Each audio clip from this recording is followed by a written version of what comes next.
What if I told you something that might shake your core but also set you free? Here it is. Nobody cares. Not like you do. Not about your goals. Not about your struggles. Not even about your potential. Let that sink in. Because once you truly understand this, everything changes. The world isn't watching you nearly as closely as you think. Most people glance, scroll, and forget in the same breath.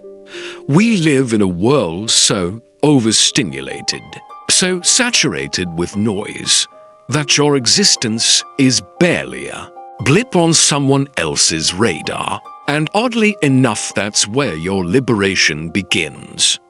This might sound harsh, but it's a truth echoed through the ages, especially by the Stoics like Marcus Aurelius. When you stop expecting the world to notice you, validate you, or save you, you finally reclaim your power. You don't deserve applause for simply existing. You are not owed understanding, nor is anyone obligated to rescue you from your own thoughts. And once you accept that, you become dangerous in the best possible way. Most people spend their lives screaming into the void, hoping someone will care enough to look their way. But the Stoic truth: no one owes you a reaction. No one is required to feel your dreams, understand your pain, or carry the weight of your ambition. The moment you stop waiting for the world to care is the moment you start becoming someone the world can't ignore, not because you demanded attention, but because you mastered yourself in silence. That's where the transformation begins. The Stoics never preached for an audience. They lived for reason, for virtue, for self-mastery, whether or not anyone was watching. Because real peace isn't found in other people's eyes. It's found in mastering the only world you truly control, your mind. The crowd, it's distracted, unstable, fleeting. But your mind, that is your domain. That is where strength is forged. When you stop performing, your real journey begins. When you stop chasing validation, you start cultivating identity. You stop reacting, and you begin responding with clarity, with discipline, with purpose. And that's when something incredible happens. You become unstoppable. Not because you shouted louder, but because you finally listened to your own voice. Not because you forced people to understand you, but because you finally understood yourself. That's the Stoic path. That's the quiet confidence of someone who knows exactly who they are, whether or not anyone's watching. Let's begin. Chapter 1. The myth of the audience. One of the greatest traps in life is believing that people are constantly watching, judging, and evaluating our every move. This illusion steals your peace. It breeds hesitation. It's the thief of your potential. Previously, we uncovered a liberating truth that nobody is watching you as closely as you think. And that's precisely where your power begins. Now, let's take it deeper. Living for the crowd distorts your authenticity.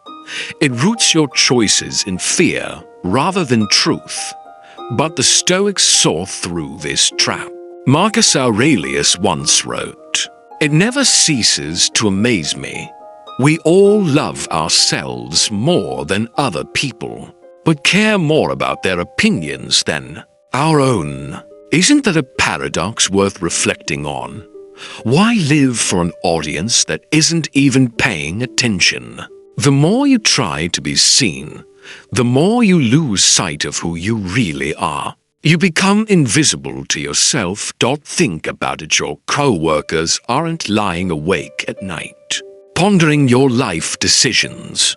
That old friend from high school isn't tracking your career moves, even those closest to you. Those who genuinely care are entangled in their own struggles, chasing their own dreams, wrestling with their own doubts.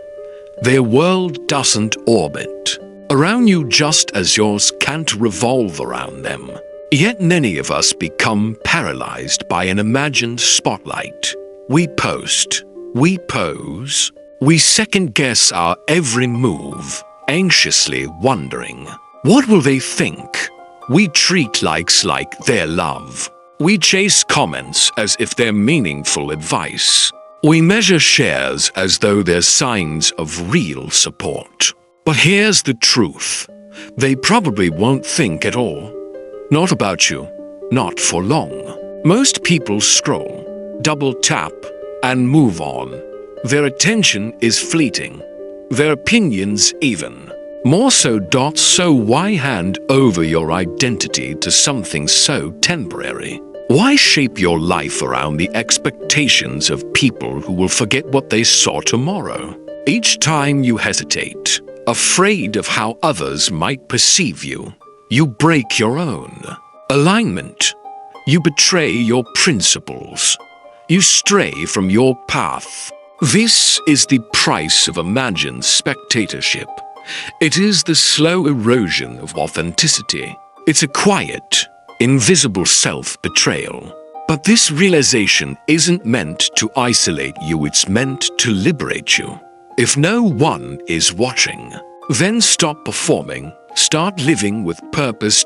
Act not to impress, but to improve. Build not to be noticed, but to become unshakable. Live not for praise, but for peace. The absence of an audience doesn't mean the absence of meaning. It marks the beginning of real meaning. It's in this unseen space that integrity is born. It's where your values are tested, where you show up without applause and practice the quiet discipline of effort, day after day. This kind of growth isn't flashy. There are no fireworks, no ovation, but there is something far better, an unbreakable core. It's built not through performance, but through persistence, not through applause, but through invisible victories only you will witness. When you remove the noise of validation, you make room for something more sacred: truth. You stop living by reaction. You start living by principle. And in that stillness, in that solitude, something powerful rises. The only voice you ever needed to hear was your own. Not the crowd's cheer, but your own conscience. When the crowd disappears, your character begins to speak. Louder, clearer, stronger. Your actions no longer require approval. They become echoes of your values, reflections of your inner order, your priorities, your virtue. You become your own compass, your own audience, your own witness. Let that truth wash over you. Let it settle deep within you like a healing balm. Because, here's the beautiful irony, nobody is watching. And that's exactly why you're finally free. Remember this. No one is watching, and that is precisely why you're finally free to walk your path. You no longer need to glance over your shoulder. You no longer need an audience to walk upright, to move forward with intention. You don't need applause to feel worthy. You don't need to be seen to become someone of value. In fact, the Stoics believed that true worth is forged in the shadows, not in the spotlight. Character is built in the quiet hours. Discipline is shaped when no one is clapping. Nobility is earned when no one is handing out medals. Let your actions be guided not by vanity, but by virtue, not by appearance, but by Awareness. Seneca once said that a wise person is content with themselves. But that doesn't mean stagnant, it means purposeful. It means knowing the direction of your life and walking that path steadily, with your eyes fixed forward, not sideways at the crowd. Because the crowd, it shifts, it wavers, it rises and falls with mood, trends, and noise. But your path, one paved with courage, integrity, temperance that endures. So walk it. Walk it even when it's lonely. Walk it especially when it's quiet. Live in a way that would still make sense even if no one ever found out what you did. That's the mark of true strength. That's the moment the myth of the audience crumbles. That's when life stops being a performance and starts becoming principled. So each morning, begin with just one question. Am I doing this for me or for them? Let that question anchor you. Strip away the imaginary onlookers. Close your eyes and ask yourself, if no one ever knew I did this, would I still do it? That question reveals your truth, and living by it, that gives you your power back. Chapter 2. Entitlement destroys growth. There's a dangerous belief that creeps into the human mind, one that poisons progress before it even begins. It's the idea that we are owed something, that just because we try, we deserve support, because we hurt, we should be helped, because we exist, we deserve to be seen, praised, acknowledged. But the Stoics, clear-eyed and unflinching, dismantled this illusion. They reminded us, life owes you nothing. Not happiness, not love, not fairness, not even comfort. And strangely enough, that's what makes life beautiful. Because in a world without guarantees, everything you build matters more. Every victory is earned. Every inch of growth, real, expecting. Something simply because you showed up is a trap. It teaches you to wait instead of work, to demand instead of develop. And when that belief takes root, every setback feels like betrayal. Every moment of silence feels like rejection. But the Stoic Epictetus offered a different path. Don't seek for everything to happen as you wish it would, but rather wish that everything happens as it actually will. Then your life will flow well. This isn't defeatism, it's clarity. It's not surrender, it's strategy. Because the root of suffering is rarely the pain itself. It's the resistance to reality. You cannot master what you refuse to face. You cannot grow from what you deny. The more you cling to what should have been, the more bitterness you feed. And bitterness, it's poison. A poison you drink while hoping life will feel sorry for you. But growth begins the moment you stop expecting. When you finally accept that nothing is promised, not love, not success, not fairness, not even tomorrow, you begin to treasure everything you do have. Every day becomes a gift. Every breath becomes a miracle. You could have been born somewhere else. You could have suffered more. You could have lost everything. And yet, here you are, breathing, thinking, feeling alive. That is not nothing. That is not ordinary. It is rare. It is fragile. And it is powerful. The fact that you're alive and capable of reason is not just a gift. It's your starting point. The moment you let go of entitlement is the moment your real journey accelerates. You stop asking life to be fair and start choosing to be stronger than whatever isn't. That's the shift. That's the turning point. It's not when life gives you what you want, but when you choose who to become no matter what life gives you. Because life, it's not a contract. It's not a transaction where effort guarantees reward. It's a crucible, a test of character under the weight of uncertainty. And the Stoics knew this well. They didn't define success by results. They measured it by integrity.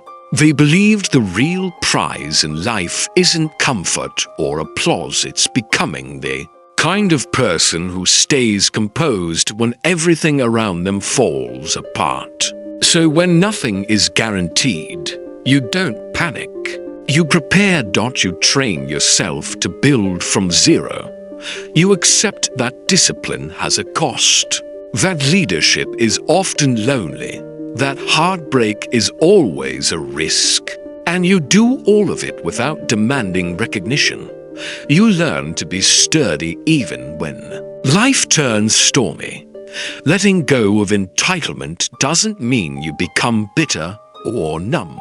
It doesn't mean closing your heart or cutting off your hope. It means becoming empowered. It means stepping fully into responsibility.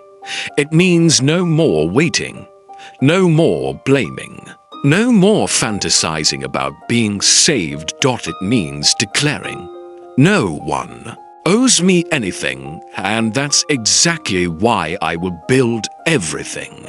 You decide to forge your destiny not when eyes are on you, but when no one's watching. You refine your mind. You sharpen your discipline. You move forward without approval, without applause, and without permission. That is self-respect in action. It's looking yourself in the mirror and saying, my progress is mine. Not my parents, not my partners, not society's, not luck's. Mine. That truth. It's heavy, but it's also holy. Because if it's up to you, then it's also within you. You are the builder. You are the vessel. You are the reason.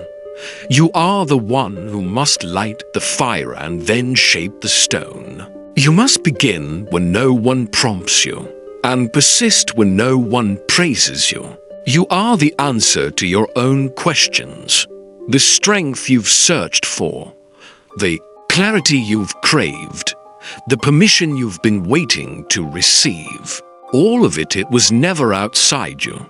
It has always been within. You already hold the three things that matter most.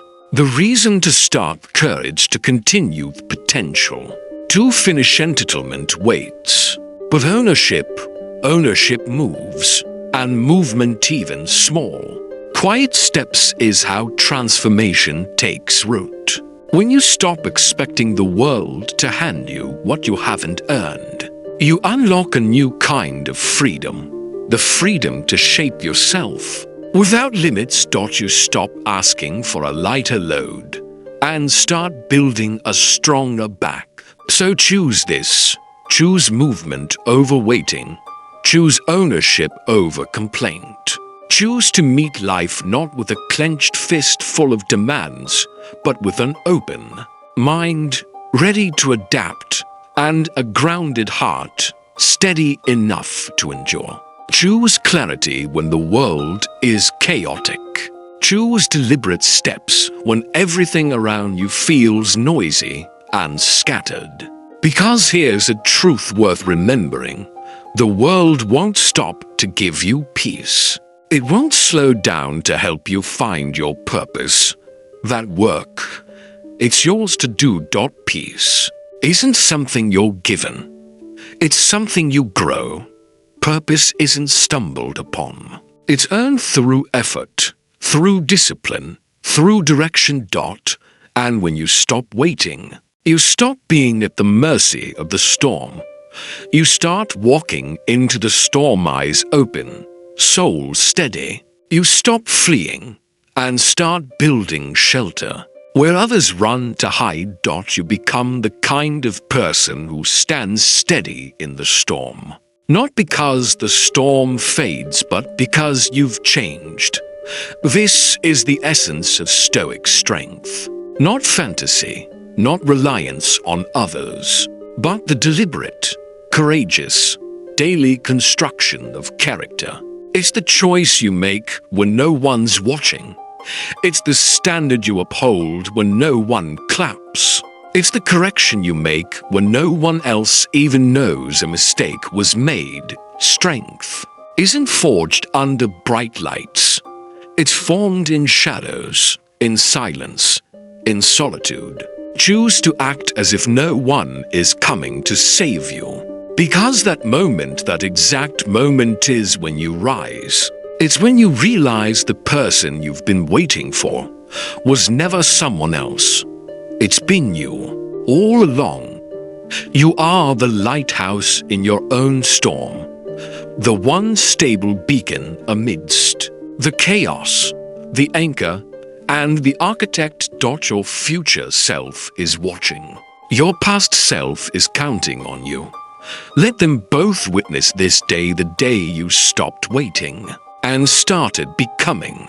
The moment you stopped reaching for someone else's hand and chose instead to become the foundation others could stand on. Here's a challenge. Write down 3 things you believe the world owes you. Then, cross them out. Yes, physically. Draw a line through each one. Now, replace them with 3 things you will earn for yourself.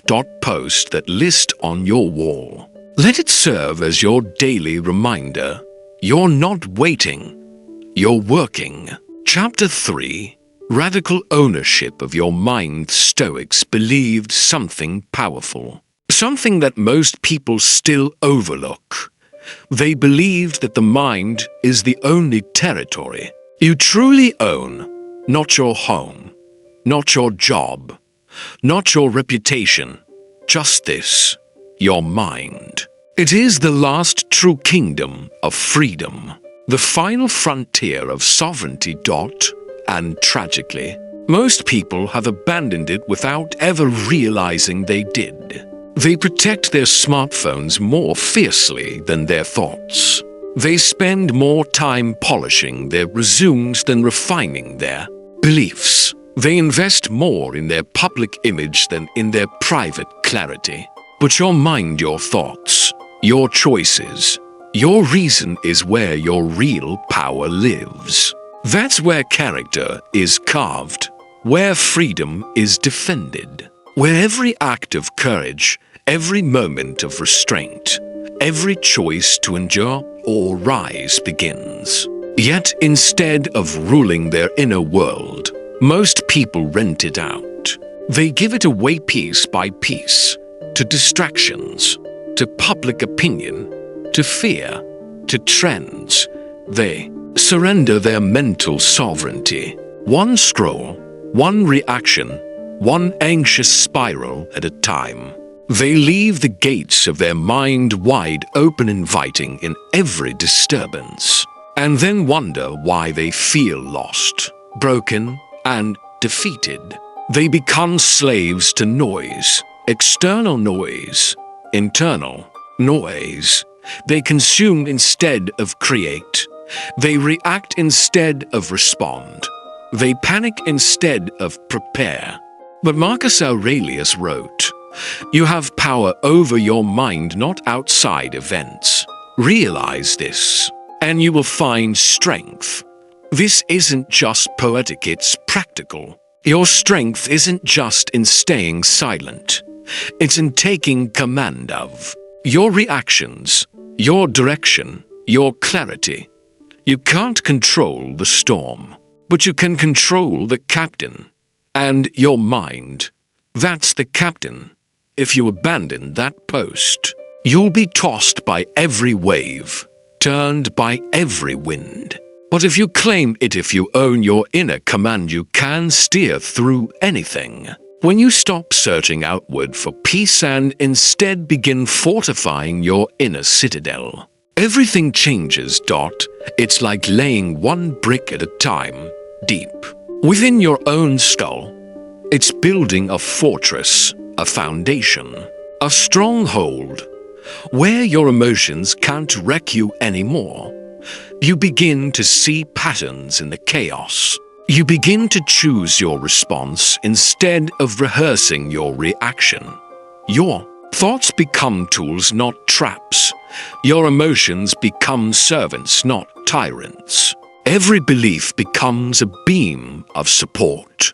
Every principle, a pillar of strength. Every choice, a stone in the walls of your mental kingdom. And your attention, it becomes your sharpest weapon. Not a weakness, not a liability. A force of focus that cuts through the noise. Stop letting the chaos around you steer your course. Start moving from a place of deep, anchored strength within. That's when everything begins to shift. You start to realize just how little control you actually need over the outside world once your inner world is firmly governed. You become less caught up in what's trending and more committed to what's timeless, less anxious about what others think and more devoted to what you know. You stop chasing noise, stimulation, and distraction and start building something deeper, stillness. You become centered. You become stable. You become sharp. But let's not pretend it's not easy. This kind of radical ownership is rare for a reason. It demands everything from you. It demands accountability. It demands discomfort. It demands that you stop running from yourself and begin facing what lives inside you. No filters, no excuses, no masks. It demands that you stop seeking escape through distraction and start seeking real direction. Distractions are easy. They're loud, addictive, shiny. They offer instant pleasure with zero commitment. But they're a mirage. They delay your growth. They disguise your power. Direction, on the other hand, asks for courage. Because clarity, it requires honesty. It requires you to examine what's taken root in your mind quietly over the years. What beliefs have you adopted without questioning? What comparisons have shaped your self-worth? What stories planted by culture, childhood, media are still dictating your actions? Most people don't even realize they're living according to someone else's script. But radical ownership demands that you pause and start rewriting. It demands the brutal inner work. The kind where you don't avoid your thoughts, you confront them, not with judgment, but with curiosity. With discipline. You become your own architect. You tear down what no longer serves you and start building from a stronger blueprint. It means sitting in silence long enough to finally hear your real voice beneath the static. It means asking hard questions and resisting the urge to reach for easy answers. It means journaling, reflecting, questioning, correcting, and returning to yourself again and again and again. Not once, not occasionally, daily. It becomes a rhythm, a ritual, a coming home to your core. And here's the truth. It won't always feel profound. Sometimes it's not dramatic. It's not poetic. It's quiet. It's repetitive. It's inconvenient. But it's in those small, unglamorous, invisible moments that greatness is shaped. It asks you to stop blaming, to stop complaining, to start building. Not once in a while, every single day. Especially when it's boring. Especially when it's hard. Especially when no one is watching. That's when your character is carved. When no one sees you show up, but you show up anyway. when there's no thrill, no hype, but you choose discipline. When it would be easier to hide, but you choose to lead yourself forward. That's when strength takes root. The kind of strength that can't be faked, can't be borrowed, can't be bought. It only comes from one thing: keeping your word to yourself, even when nobody else knows you made a promise. Because the world may be loud, unpredictable, even brutal, but your response? That's your responsibility. That single sentence could be your entire philosophy. The world may be chaos, but my response is mine. It contains the fire and the calm. It burns away every excuse and hands you back your power. You are not responsible for everything that comes at you, but you are entirely responsible for what comes from you. You can't control the wind, but you can adjust your sails. You can't avoid all pain, but you can choose not to waste it. Your composure, your resilience, your thoughts, all of these are not random. They're not out of your control. They're not someone else's responsibility. They are yours, and every single day, they are your sacred duty to shape, strengthen, and refine. They're like clay, malleable, responsive to your effort. You get to decide what stays and what must go. You choose what grows and what gets pulled up by the roots. No one else is thinking your thoughts. No one else is filtering your attention. No one else is managing your mental focus. That's your job.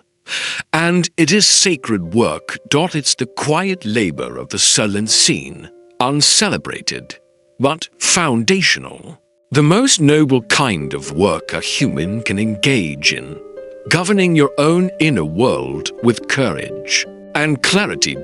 It's not glamorous. It won't earn likes or shares, but it will bring you back to yourself piece by piece, day by day. The Stoics understood this well.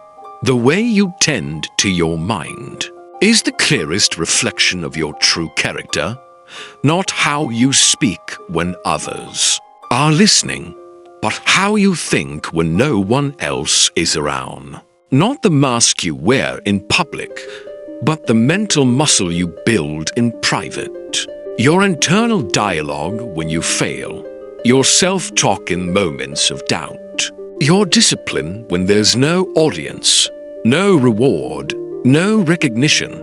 That is who you are. So guard your mind like a fortress, shape it like an artist, patiently refining every detail.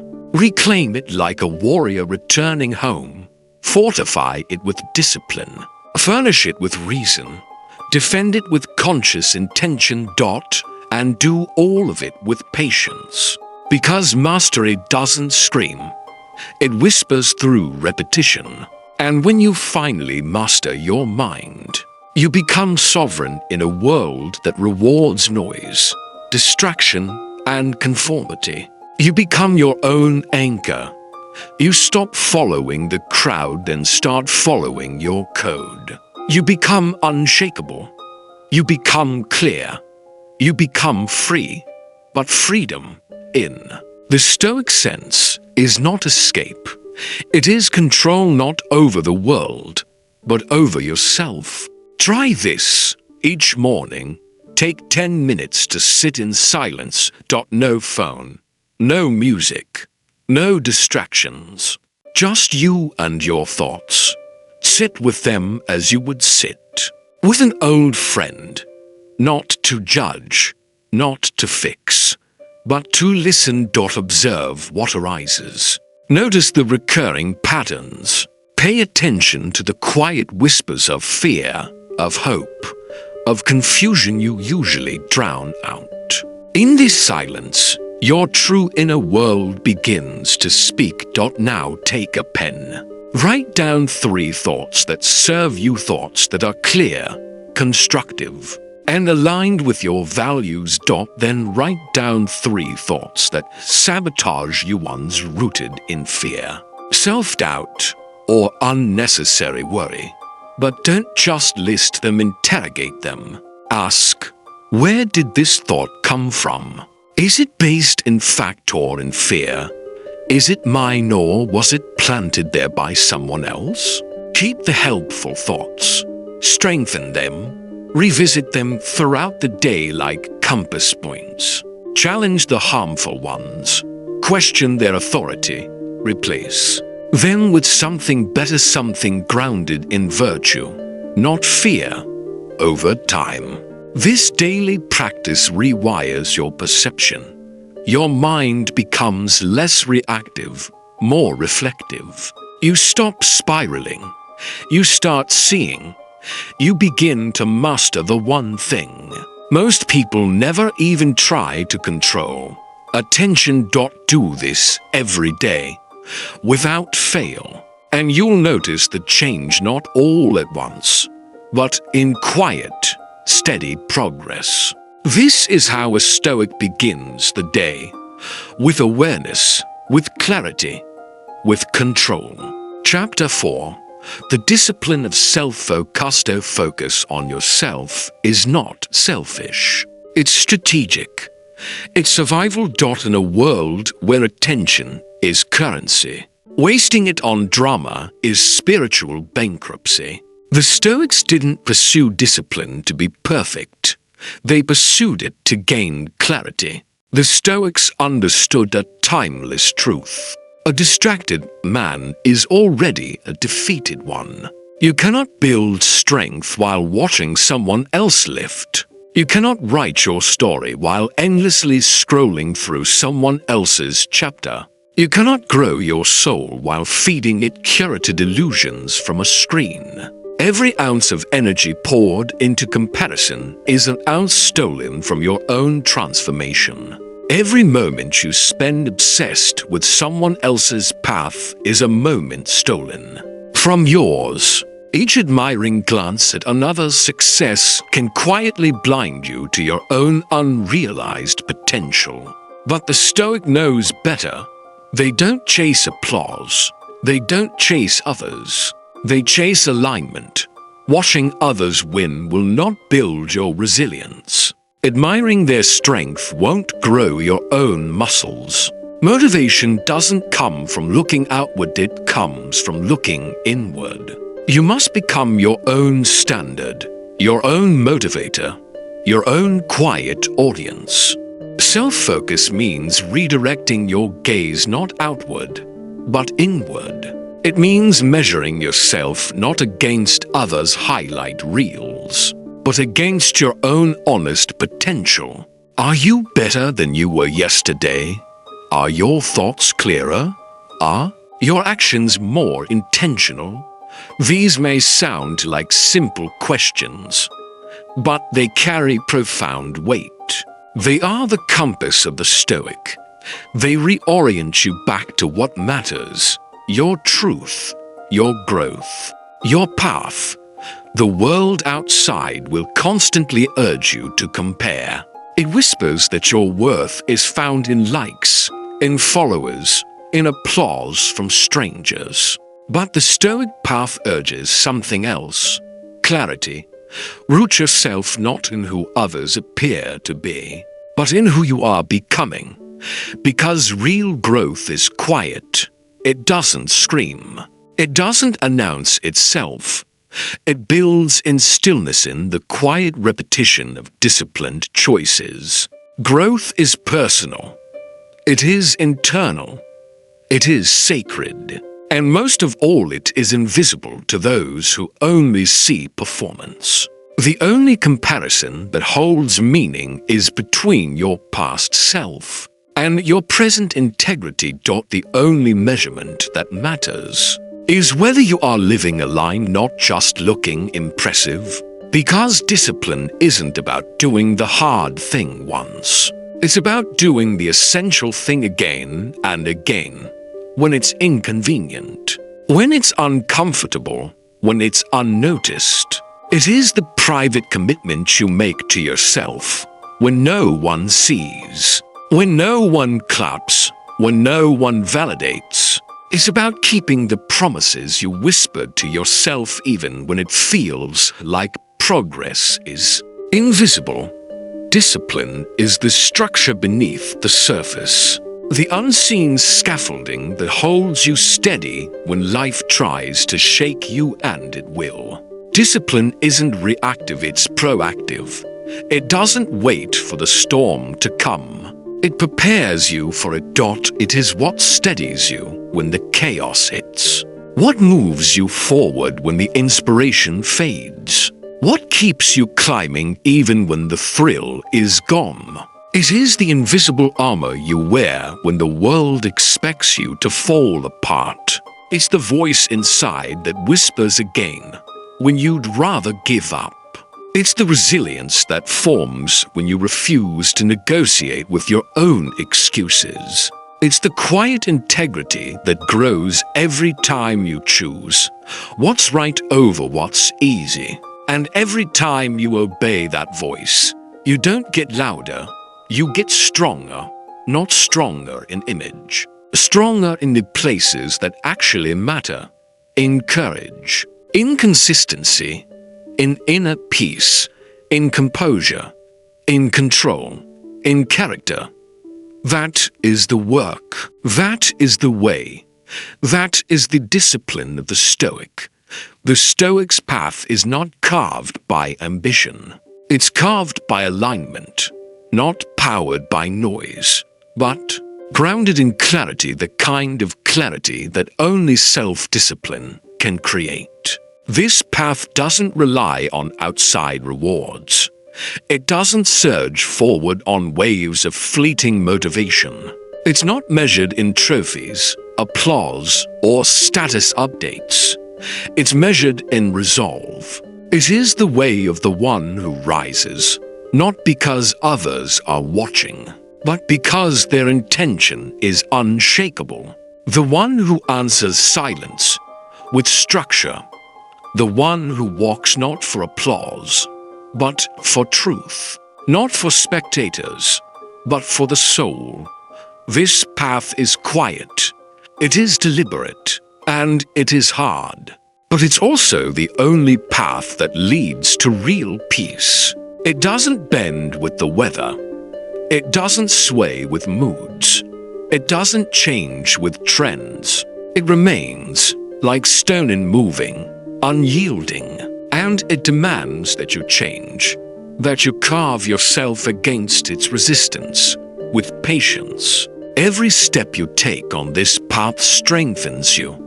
Even when it feels slow, even when it feels invisible, even when the results take longer than you'd hoped. Progress is not always loud, but it is always accumulating. Every time you resist distraction, you reinforce your direction. Every time you keep a promise to yourself, your integrity sharpens. Every small, thankless choice becomes a chisel, shaping your character. The Stoic path is not paved in comfort. It is paved in courage.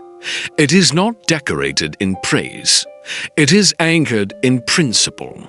It asks you to remain consistent when convenience fails, to act by values when emotions revolt, to keep walking when motivation disappears. It never asks for spectacle. It asks for strength. And every day you choose this path, even when no one notices, even when it feels like you're trudging uphill in silence, you become more powerful, not in the eyes of the world, but in the eyes of your highest self. That future version of you, the one you're becoming, watches carefully. It doesn't shout. It observes. It doesn't cheer. It remembers. And in that quiet remembrance, a deeper kind of respect is earned, self-respect. The only applause that lasts forever. It is the soundless standing ovation of a soul that knows it stayed true. It is the kind of reward that cannot be bought, cannot be faked, cannot be taken, only earned one disciplined day at a time. Try this. Set a time block each day and call it your no comparison hour. No social media, no external noise. Use that hour to reflect, journal your growth. Notice one area of weakness and set one small action to improve it. Keep that promise. Repeat daily. This is how discipline becomes identity. Chapter 5. From reaction to response, most people live like walking triggers. One offhand comment, one passive-aggressive glance, one disturbing headline, and suddenly their entire day spirals. One ignored text, one rude driver, one disappointing moment, and their mood plummets. Their focus scatters, their emotional balance collapses. Their mind becomes a hostage seized by emotions they never stop to examine. The chain reaction is swift, unconscious, automatic. But the Stoic is different. He does not react. He responds. He does not flinch in the face of chaos. He steps back. He observes. He acts not with impulse, but with clarity. He creates space between what happens and what he chooses to do about it. That space, that is power.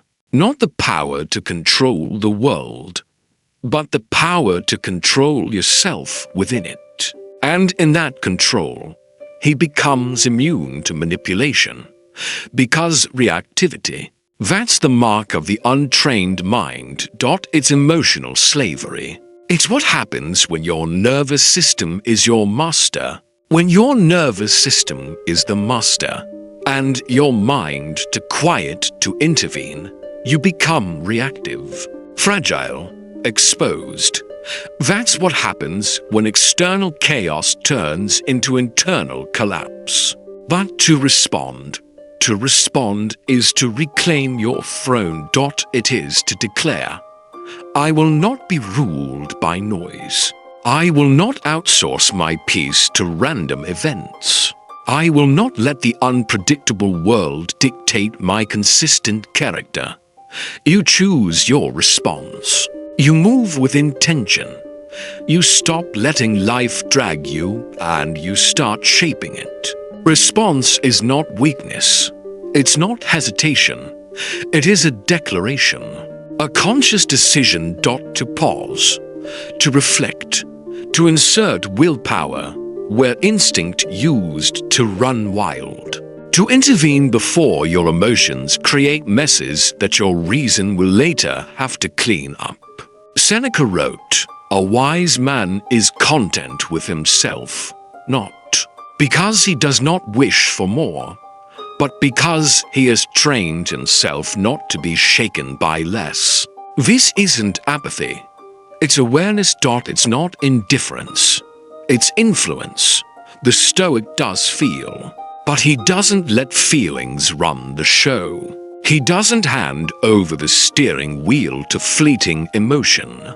He understands the sacred space between stimulus and response. And within that space lies freedom. In that space lives your dignity. In that space, your sovereignty begins. So ask yourself, will you be a puppet pulled by emotion or a person led by reason? Will you allow every insult to plant itself like a seed? Or will you filter life through your values, not your wounds? When you move from reaction to response, you move from weakness to strength. You step out of the whirlpool of impulse and into the calm steadiness of principle. You stop being a product of your environment and start becoming the producer of your behavior. You no longer echo the chaos around you. You begin broadcasting clarity. You stop being tossed by circumstance and start walking with authority. Your choices become rooted in reason, not reflex. You stop apologizing for having standards. You start embodying them quietly, consistently, without hesitation, without explanation. Your values are no longer vague preferences. They become non-negotiable commands.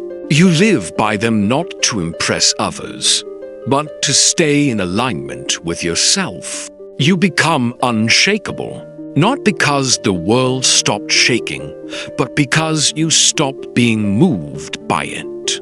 Not because the storms disappeared, but because your posture toward them transformed. You're no longer easily provoked. You're no longer pulled off course by discomfort, by insults, or by the unpredictable behavior of others.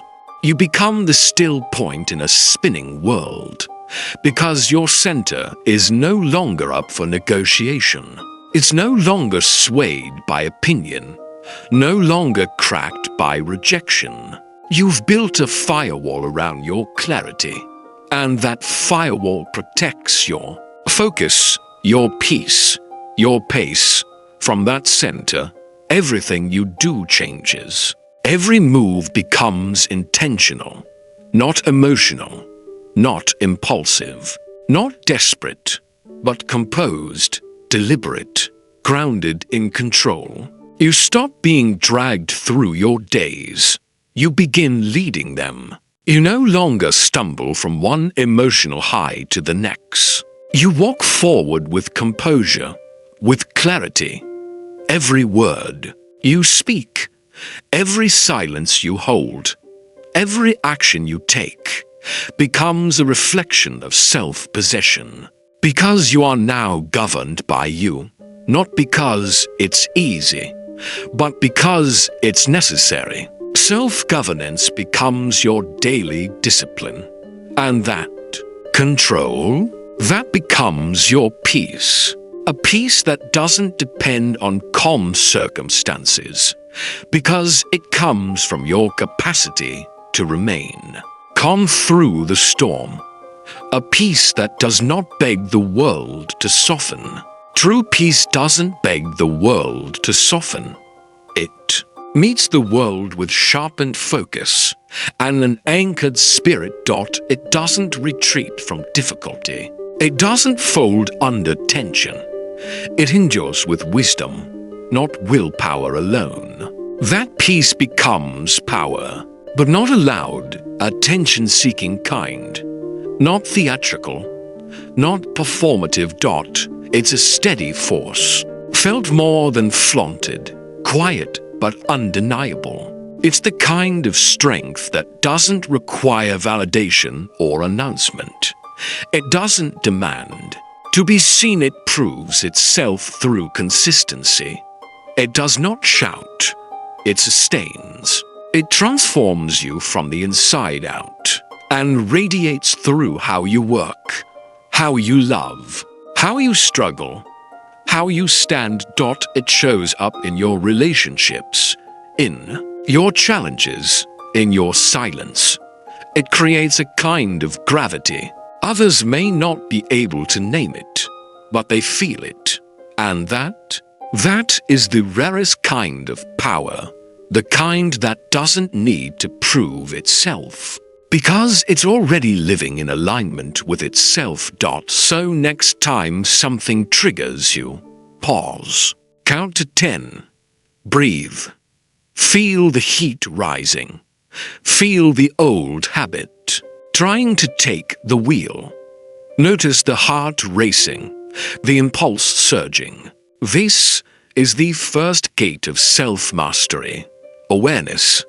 Now, choose stillness. Even if the storm brews inside you, choose not to be swept away. Become the observer, not the reactor. Create space between sensation and action, between trigger and choice. Because that space, that's where your power lives. That's where wisdom breathes. Ask yourself, with full presence, what is the most honorable way to respond? Not the loudest, Not the fastest, not the one that feeds your ego. The most honorable, the most composed, the one aligned with the person you're becoming. Let your next move be a mirror of your highest self, not your lowest impulse. Act not from insecurity, but from integrity, not from emotion, but from vision, not from pressure, but from principle. Act in a way that strengthens you, not weakens you. In a way that will still earn your respect long after the moment has passed. Do this consistently, especially when no one is watching, and over time, your character will begin to sculpt itself. Like a chisel tapping against marble, each disciplined response carves a deeper, more refined definition of who you are. Slowly, precisely, permanently. Not through performance, but through presence. Not through show, but through substance. This is how the Stoic sharpens his edge. Not in grand speeches, but in the quiet, deliberate choice. Control over chaos. Wisdom over wrath. Direction over distraction. And with each moment mastered, you become the sculptor of your own soul. Chapter 6. Letting go of the need to be understood. There is a quiet desperation in those who feel unheard, a subtle ache, a restless yearning to be seen, to be validated, to be understood. But that desire, if left unchecked, it becomes a prison. The Stoics knew this. They taught that the need to be understood is often the very thing that keeps us from understanding ourselves. Marcus Aurelius once reminded himself, "Don't waste the rest of your time here worrying about what other people do unless it affects the common good. It will keep you from doing anything useful." So ask yourself, what is truly gained by begging to be understood by people who may not even understand themselves? The path to peace is not paved with endless explanations. It is laid brick by brick through inner alignment. When you let go of the craving to be understood, something incredible happens. You begin to understand yourself more clearly. When you stop chasing affirmation, your thoughts become more honest. When you release your obsession with how others perceive you, your actions become more authentic. You do not owe anyone you don't owe the world your story. You owe yourself your growth. Your energy isn't meant for endless clarification. It's meant for construction.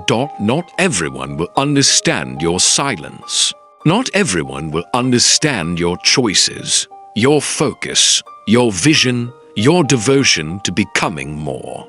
Some will misinterpret your discipline as distance, your stillness as arrogance, your evolution as betrayal. That is not your burden to carry. You are not here to shrink into someone else's frame.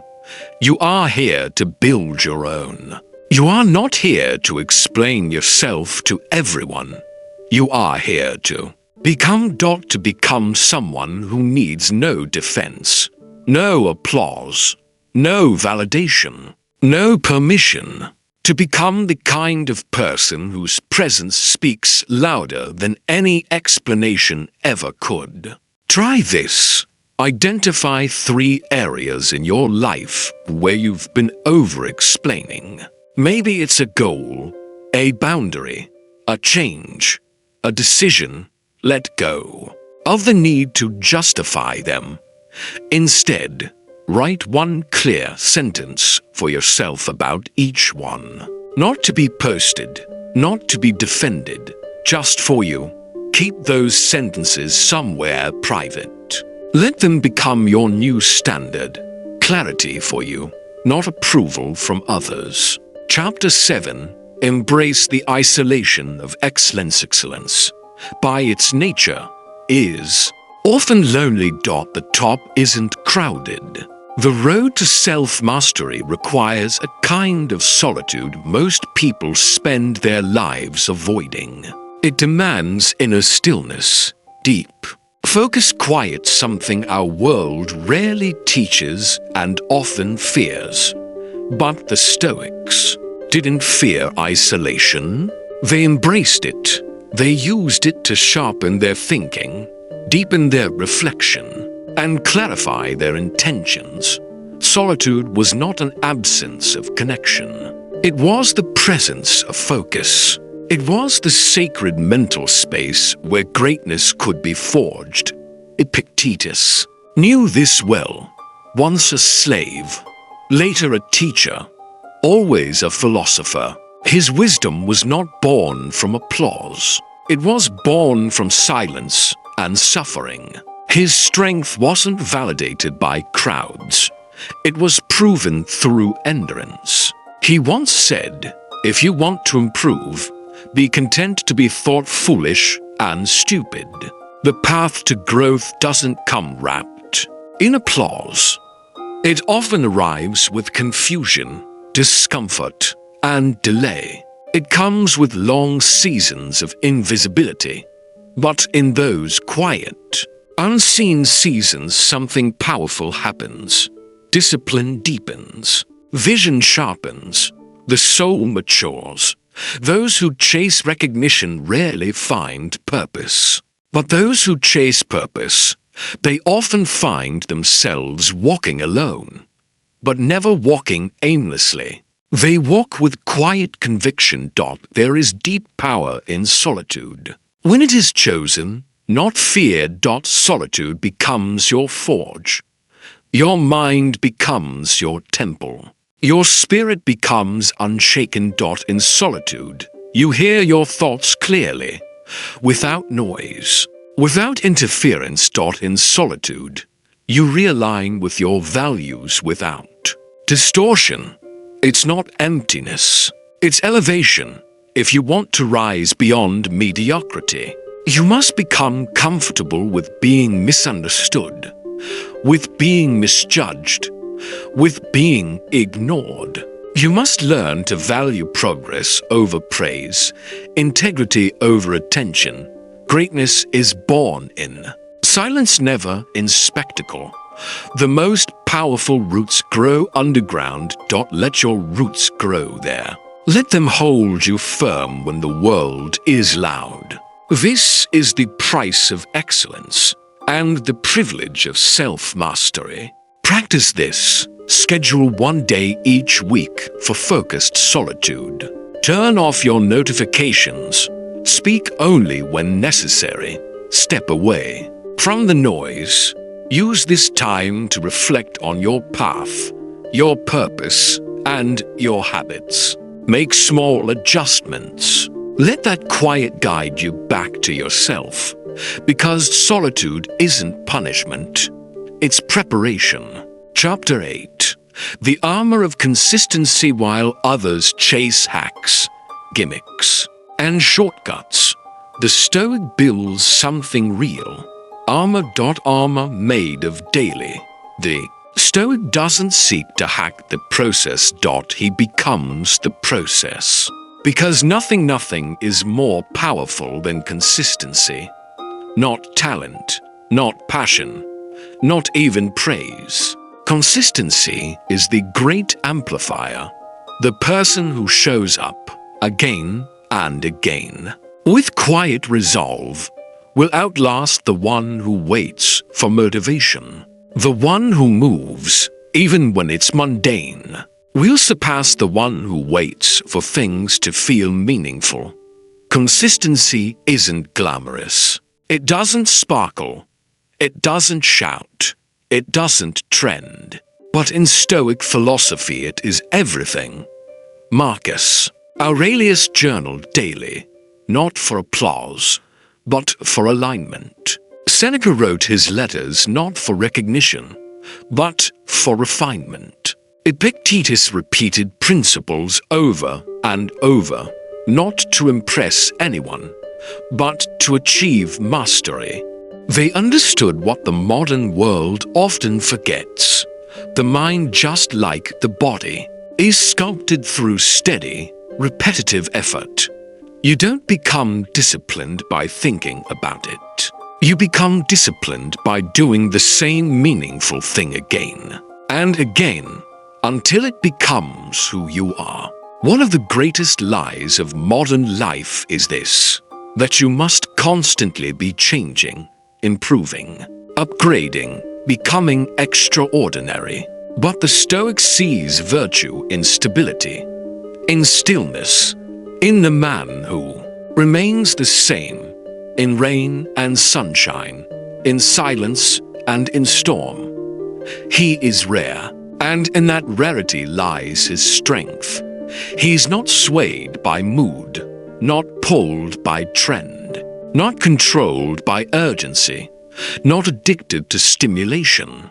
He shows up not because he feels like it, but because he made a vow to his values.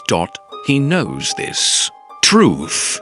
Repetition builds identity, and identity directs destiny. You don't need new routines. You need better consistency. You don't need perfect days. You need repeated effort. Consistency is what builds the quiet power to endure of mental muscle, to continued spiritual resolve to stay centered. So build a rhythm. Set a standard. Do not break it. Not for failure, not for boredom, not even for praise. Do it because it builds who you are. Do it because it anchors you when life tempts you to drift. Do it because the only real shortcut is showing up every day, no matter what. Try this.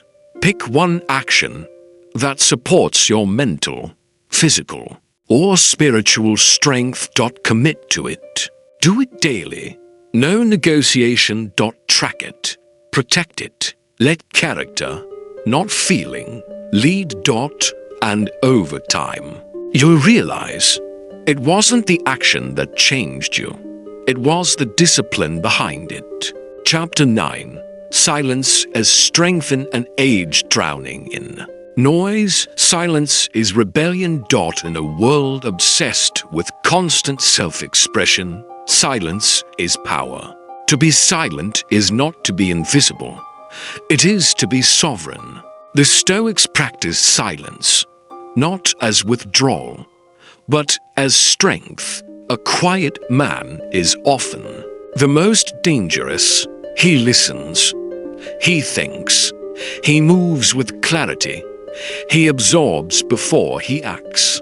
He measures his words. He withholds reaction. His silence is not emptiness, it is preparation. His stillness is not avoidance, it is strategy. Seneca wrote, "Speech is the mirror of the soul. As a man speaks, so is he. But the wise man also knows when not to speak, because truth does not shout, virtue does not scream, wisdom does not compete with noise. Wisdom waits.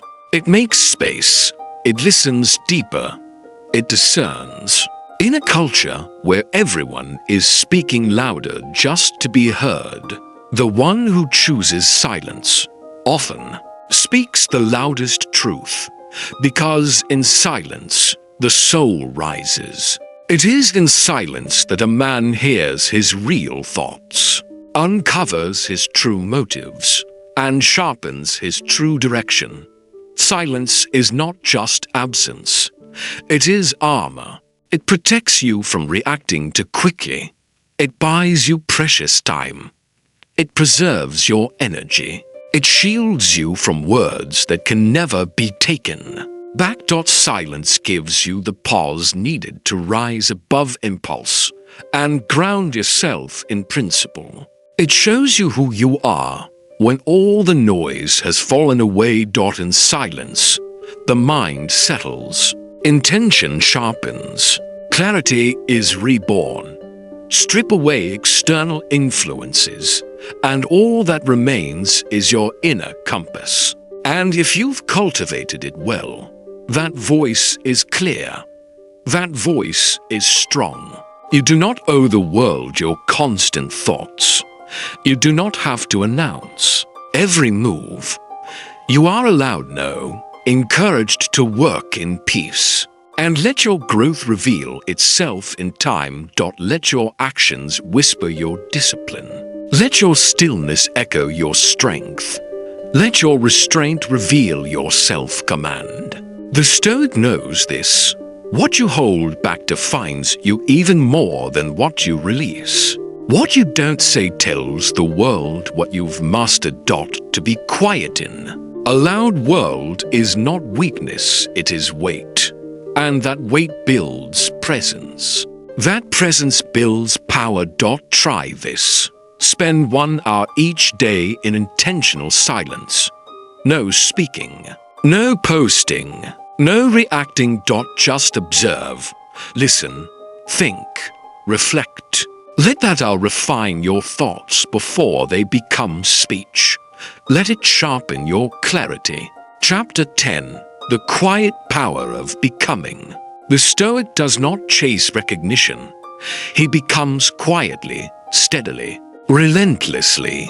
He does not seek applause because he knows what is done for applause dies the moment silence enters the room.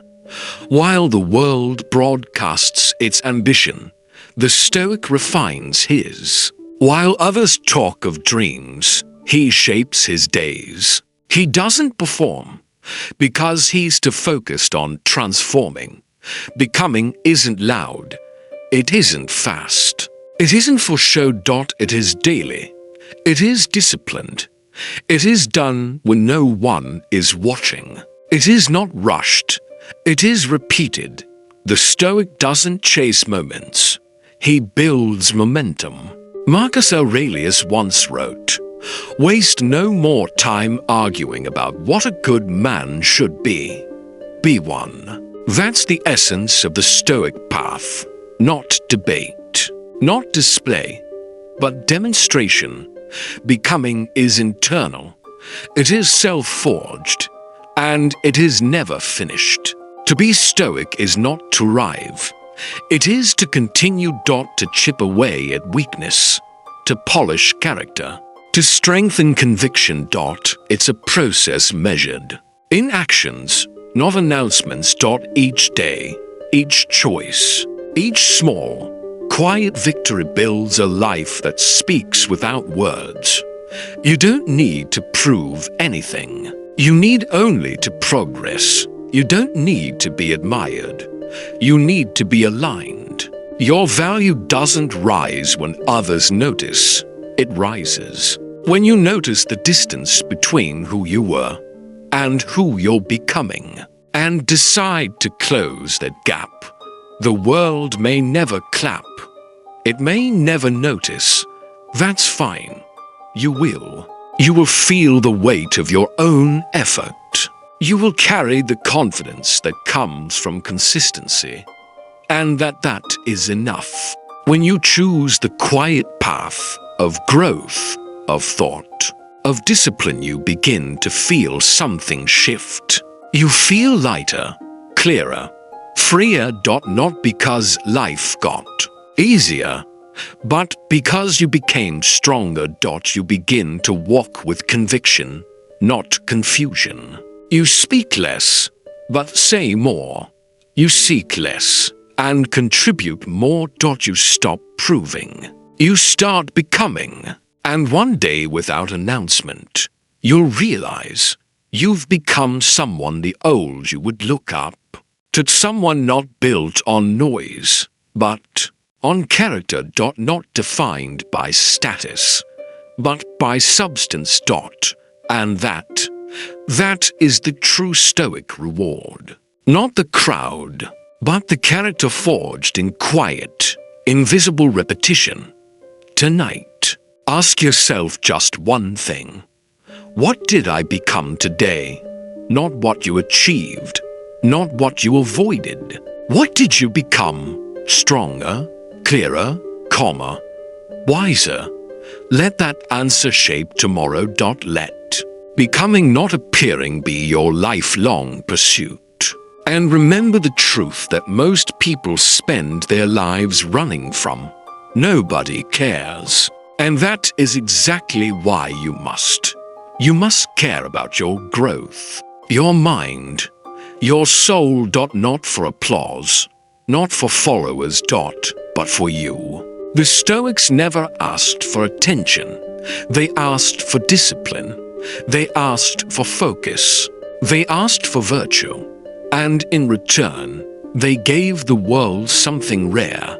Men and women who became better, not louder. So stop waiting for someone to care. Stop begging to be noticed. Start noticing yourself. Start caring for yourself. Start building yourself quietly, boldly, daily.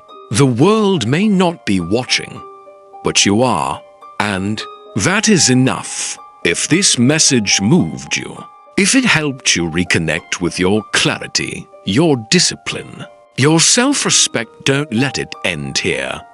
Like this video, share it with someone who needs it, and follow our channel, Stoic Capsule, for more powerful truths to help you become stronger, calmer, and more grounded one day at a time. This is not just a video. This is a way of life. Your life. Let it begin today. Thank you for watching. Stay grounded. Stay disciplined. Stay free. Stoic Capsule.